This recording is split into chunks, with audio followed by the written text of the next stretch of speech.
So you guys did want a bonus vlog on all those men that I thought were damn near perfect, but just fell a little short. And unfortunately, the things they fell short on are very, very serious things. And the top two things that they fell short on was not being trustworthy and loyal. And those are just two things I cannot compromise at all.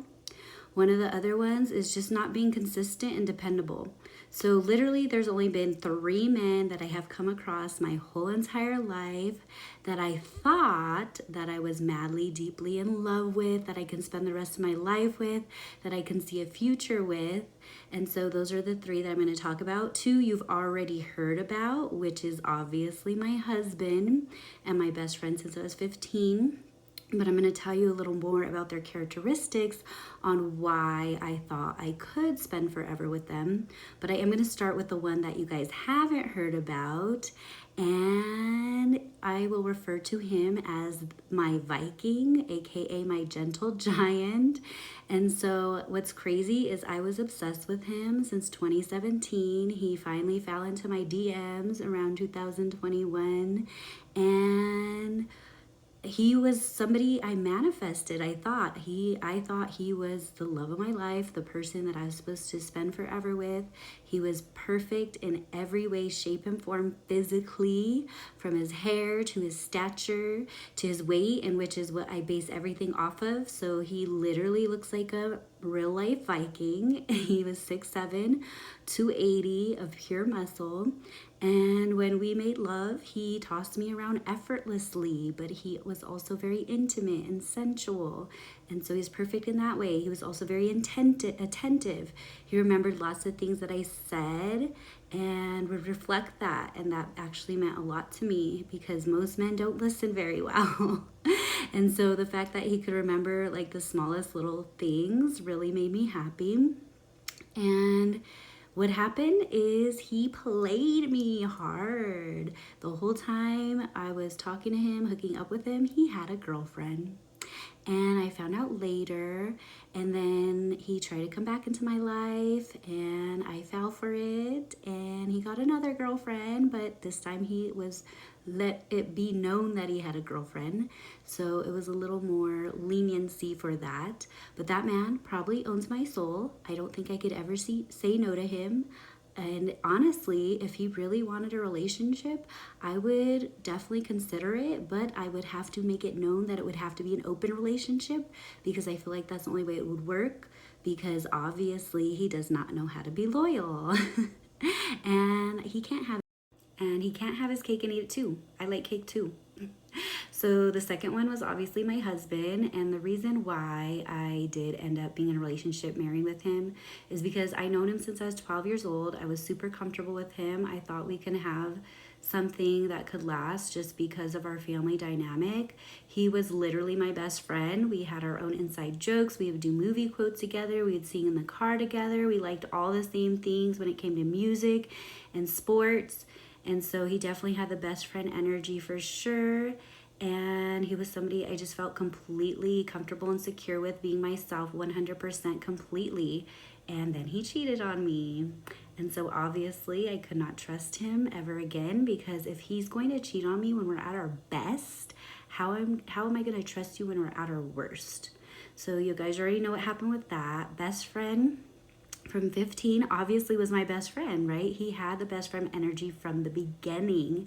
And then what made me fall in love with him is seeing him take care of himself, because I didn't really like the fact that he was a smoker. And so he stopped smoking. He started working out. That made him be a little more aggressive and assertive, had more testosterone. So it was a little, better and hotter in the bedroom because it was a little vanilla before that. He got the arms or the veins in his arms. You guys know I'm a sucker for that. So yeah, he was damn near perfect too, except he was inconsistent. I could not depend on him. I could not call him whenever I needed him and know that he's going to be there for me. And that's a big thing. I always say I wish I could build a man, because I would take little pieces from each one of these men and create my perfect man. I do have some honorable mentions that I would take parts of them to add to my perfect man as well.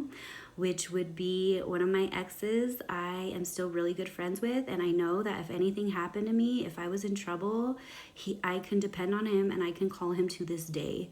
So just having that kind of characteristic of always being able to rely on you and depend on you is very important to me. One of the other ones was another guy that he had all the tattoos that I was obsessed with, from his ankles to his neck. They were all kind of Japanese themed. His back piece was insane. I was probably more in love with his tattoos than I was with him. I'm not gonna lie, 100% for sure. I did love how he kind of worshipped me though. And he was very aggressive but like sensual, so I loved that part of him. There is another person that I needed at the time that I met him to get my confidence back. He helped motivate me. We were soulmates, but you know, he had a lot of issues mentally and he was a little insecure, so that's why that didn't work. And the last one was a guy that I just liked because of his style and his tattoos. He had the handlebar mustache, he had the rockabilly swag with the hair and the clothes and just everything. So if I can combine all of those men into one man, I would have my perfect man. And like I said, the other three, they were perfect on almost every way, shape, and form, except on the biggest things that I would need them to be. And those were just not being loyal, trustworthy, or somebody I could depend on, unfortunately. And so, like I said, I am willing to compromise. I am negotiable. They obviously don't need to have all those characteristics, but it is preferred. I do like it. One of the last ones was my love bomber, which was also my favorite on how romantic he was. Physically, he had the green eyes, the dimples, the long hair, the beard, all of that. You guys just know that I'm petty when it comes to too many baby mamas. I don't trust them at all. So if I had a Build-A-Man, I would basically have the Viking, my gentle giant, everything he was, except maybe just have a little more of that best friend energy and just being able to depend on him and trust him. And that would be my perfect person. So I don't know if I'll ever find him, but I guess we'll just have to see.